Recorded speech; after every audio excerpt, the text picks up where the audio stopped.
C'est moi qui m'en vais travailler dans ton champ. Chaque matin, je me lève avec les autres ouvriers. Je ne dis pas que je suis fils, je m'assois. Mais je prends la machette comme les autres ouvriers. Je prends la tabac comme les autres ouvriers. Et on s'en va au champ. On travaille du matin jusqu'au soir. Je ne t'ai jamais désobéi. Tout ce que tu me demandes de faire, là, je fais. Mais tu n'as jamais tué. Il ne dit même pas bœuf. Il dit tu n'as jamais tué chèvre. Une petite chèvre. Cabri.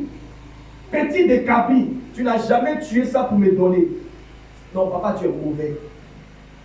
Papa, tu es méchant. Et écoutez très bien ce que le papa va lui dire en retour. Le papa va lui dire, mon fils, ça fait longtemps que tu es avec moi ici. Tout ce qui m'appartient, t'appartient. Est-ce que j'ai besoin de te dire, il faut prendre pour que tu prennes? Voici l'explication de l'histoire.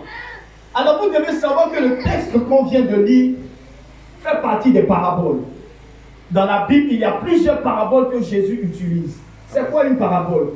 Une parabole est une histoire qui cache une leçon. Une histoire dans laquelle se cache une leçon. Et Jésus, les exemples les plus pointus, les exemples les plus profonds de Jésus, il les prend toujours à partir des paraboles. Mais une parabole n'est pas toujours facile à comprendre. Il faut que vous sachiez ça. Une parabole n'est pas toujours facile à comprendre. Pour comprendre une parabole, il faut d'abord identifier les personnages qui sont dans la parabole. Parce que chaque personnage dans une parabole est une représentation. Est-ce que je parle à quelqu'un? Chaque personnage qui est dans une parabole représente quelque chose. Parce que toute l'histoire que nous venons de raconter là, cache une leçon que nous devons comprendre. Et dans cette parabole que nous venons de lire, il y a 4 personnages qui sont mentionnés dedans, que nous allons chercher à identifier avant d'aller plus loin. Est-ce qu'on peut avancer? Alors les 4 personnages, il y a le premier qui est le Père. Et quand on parle du Père ici, le Père ici représente Dieu. Pourquoi? Le Père représente Dieu parce que c'est lui qui a l'héritage. Quand on lit dans la Bible, on dit à ceux qui l'ont reçu, à ceux qui croient en son nom, elle leur a donné le pouvoir de devenir enfants de Dieu. Si on va dans Romains chapitre 8, on dit ceux qui sont enfants de Dieu sont aussi héritiers de Dieu et co-héritiers avec Christ. Amen. Donc qui parle de Dieu parle d'héritage parce que c'est Dieu qui donne l'héritage. Amen. Donc le Père ici représente Dieu. Alors si le Père représente Dieu, on parle d'un Père et ses 2 fils. L'une des choses que je vais vous dire, écoutez-moi très bien. Vous allez écouter les gens dans la vie en train de parler. Tout le monde est enfant de Dieu. Laisse-moi te dire que tout le monde n'est pas enfant de Dieu. Ce n'est pas vrai. Tout le monde est créature de Dieu. Parce que Dieu est d'abord le Dieu de la création. Amen. Tout le monde est créature de Dieu. Tout le monde a été créé par Dieu. Mais tout le monde n'est pas enfant de Dieu.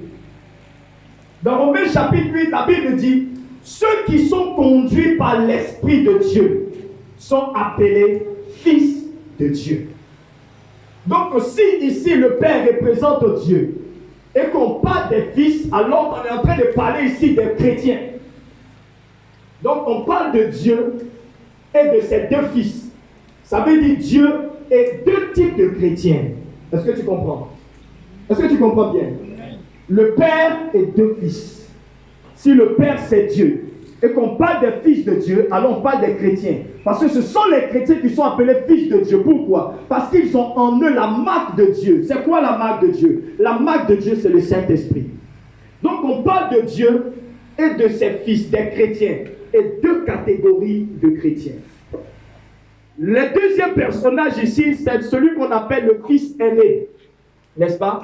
Donc la première catégorie des chrétiens. Le troisième personnage, c'est le fils cadet. Une deuxième catégorie de chrétiens. Et le 4e personnage, c'est ce qu'on appelle les ouvriers. Est-ce qu'on peut commencer? Alléluia. Alors, c'est qui les fils aînés? Les fils aînés, c'est ceux qui pensent tout mériter de leur père. Je m'explique. Il y a 2 catégories de chrétiens selon ce texte. La première catégorie de chrétiens, c'est ceux que ce texte appelle les fils aînés. C'est qui les fils aînés? Ce sont les chrétiens qui ont cette mentalité que tout ce qu'ils doivent avoir, ils doivent d'abord le mériter.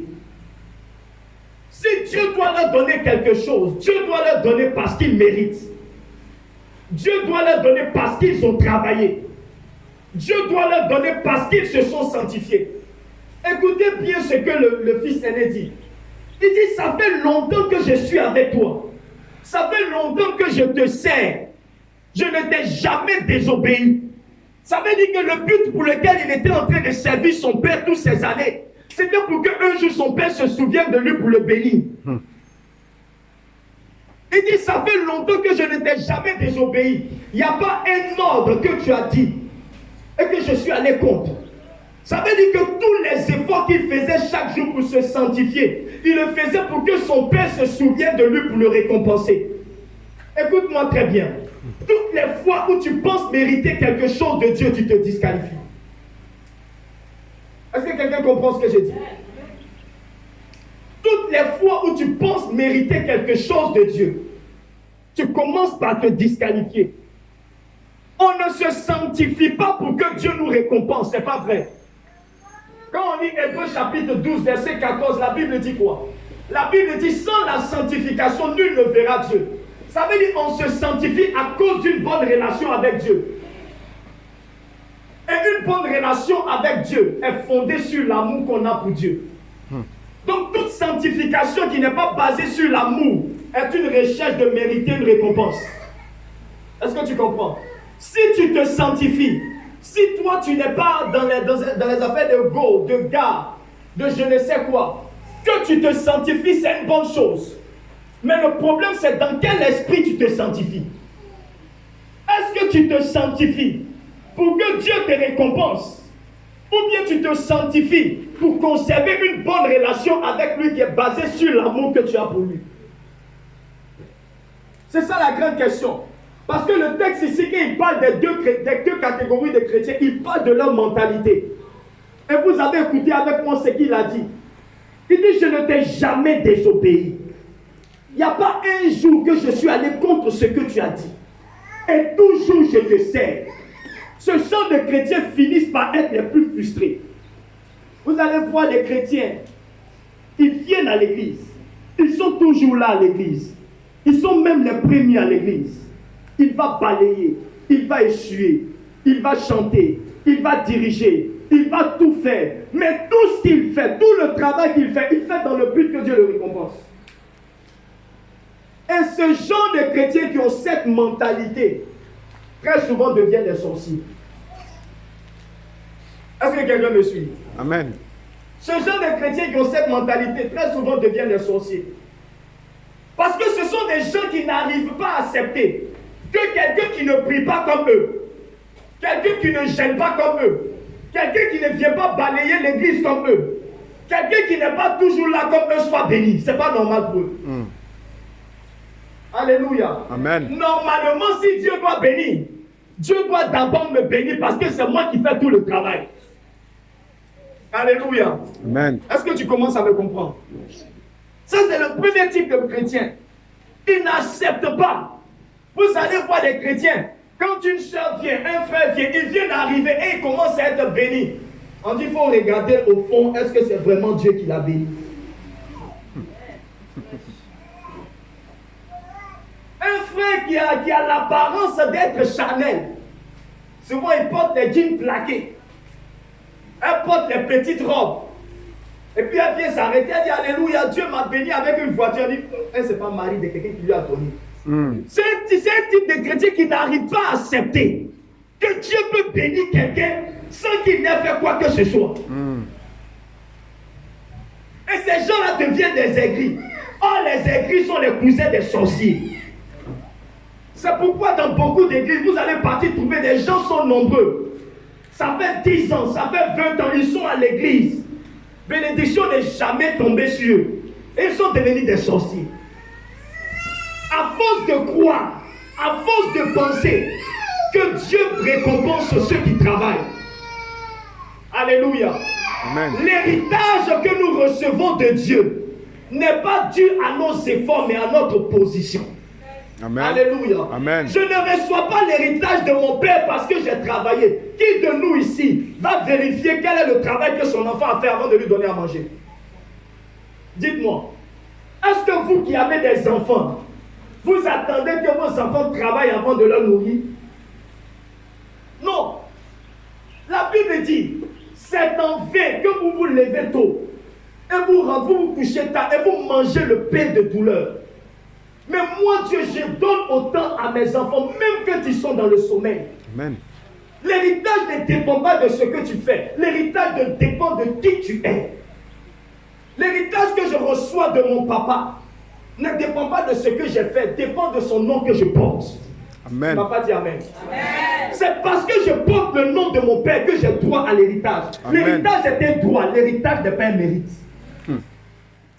Et tous ceux qui pensent, tous les chrétiens qui pensent que l'héritage est un mérite, ils sont disqualifiés. Ils sont déjà disqualifiés. Et pendant toutes ces années, voici comment le fils aîné a vécu. Le fils aîné a vécu dans une prison. Je dois travailler, je dois faire, je dois faire, je dois faire. Un jour, mon papa va se souvenir de moi. Alléluia. Amen. Et dans un autre contexte, il y a une autre catégorie de chrétiens. Et ce sont les chrétiens qu'on appelle les fils cadets. Je ne vais pas durer. C'est qui les fils cadets? Les fils cadets, c'est ceux qui sont conscients de ce qu'ils sont en Christ. Tu ne m'as pas dit amen. Amen. Ils sont conscients de leur état en Christ. Ils sont conscients de leur position en Christ. Regardez quand le fils cadet vient vers son père. Il dit, papa, donne-moi ma part d'héritage. Frère, il faut être suffisamment conscient de ce qui est à toi pour venir réclamer. Il dit, donne-moi ma part d'héritage. C'est cette attitude de chrétien qui vit les promesses de Dieu.